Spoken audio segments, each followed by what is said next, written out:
For joining us today at FM3 Design. I'm Art Humphrey, and today we're going to discuss the dry cold cut saw. We've had this saw for quite a while. It's a Milwaukee. There's several of the good brands out there that work real well. So today we want to go through a couple things about the blades, a little waxing, and blade change. So to do the blade change, I'm going to have the machine in down position, make sure it's unplugged. I have possession of the cord.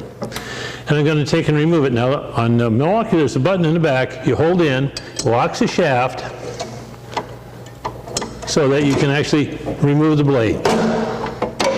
So we'll take the blade off, bolt out of the blade, and then we'll actually raise it up and get the blade off, take the retainer off. There's a lock over here. Take the lock off so it goes up. Pull the blade, cover it up, and take the blade off. And then I'm going to put the new blade on by reversing the action. Notice I make sure the teeth are pointed the right way and the rotation is correct. Otherwise, obviously, it's not going to cut.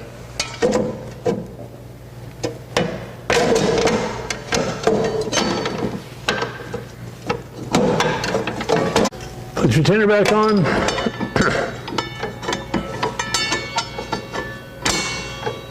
The bolt back in.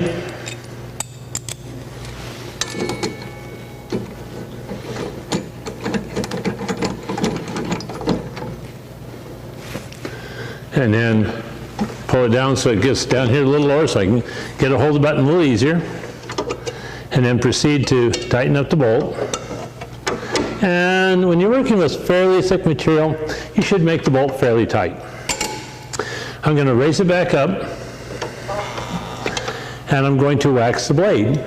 The blade waxing material we use is stick cut, pretty popular, and it's just a big wax tube. I don't know, there's probably some other ingredients in it, but it works real well. So I'm going to hold the blade up, going to take and give it a light coating, go all the way around the blade.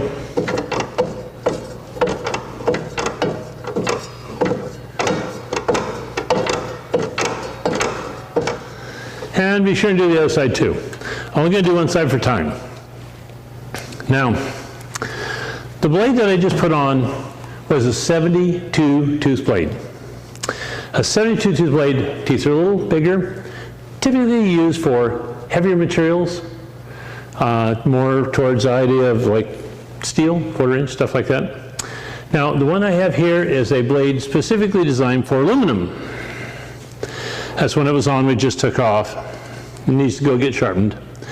And it specifically states aluminum on it. It's got vented in it. It's just simply designed to cut aluminum really nicely and very efficiently. Now these blades do dull, even aluminum ones, and they all are carbide tip that in this dry cut arena. When we get to the wet saws, we'll talk about those separately. Those are different kinds of blades. But anyway, the important part about this blade is that if you have a tooth gets knocked off, they can put a new tooth on it before the carbide gets knocked off. Be careful when cutting because you can actually knock teeth off by accident. Steel cutting blade will dull a little quicker. You need to be a little more careful about how you push it down to the material, make it cut too aggressively and stuff like that. The 100 tooth blade, thinner material. Even in steel cutting ones, they make 100 tooth, but this happens to be an aluminum only.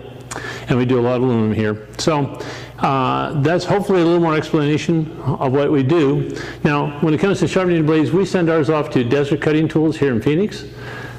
You can send it off to your local source that you have. Hopefully you got somebody local. If you can't find anybody, go to Google, see if you can find a carbide tool sharpening company or carbide saw sharpening. Make sure they've actually done the 14-inch saws before so that they have the tools and stuff to make it work. You might check references on them too. So that's what we do with that.